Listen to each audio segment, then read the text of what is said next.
ஆண்டவருக்கு உகந்ததாய் இருந்தது.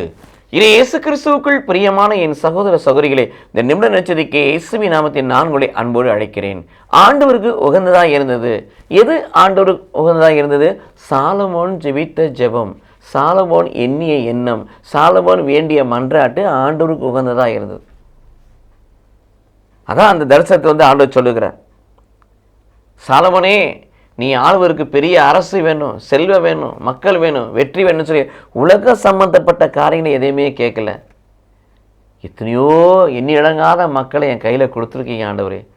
இந்த மக்களை ஆண்டு நடத்துவதற்கு, மக்களுக்கு நீதி வழங்குவதற்கு, நன்மை தீமை பகுத்தறிவுக்கு தேவையான ஞானம் இருந்த உள்ளத்தை கொடுங்கன்னு சொன்னீங்க.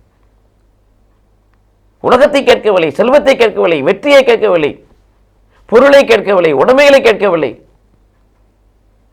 மாறாக இந்த மக்களை நீதியோடு ஆள்வதற்கு தேவையான நன்மை தீமை பகுத்தறிந்து செயல்படுத்த தேவையான ஞானம் நிறைந்த உள்ளத்தை கொடுங்கன்னு சொன்னார். மேலானதை, உயர்ந்ததை, கடவுள் எதிர்பார்த்ததை சாலமோன் கேட்டார், ஜெபித்தார். அது கடவுளுக்கு உகந்ததாக இருந்தது. அதையும் கொடுத்துட்டு இதுக்கப்புறம் உன்னை விட உயர்ந்தவன் யார் இருக்க போகிறதில்லைன்னு சொன்னார்.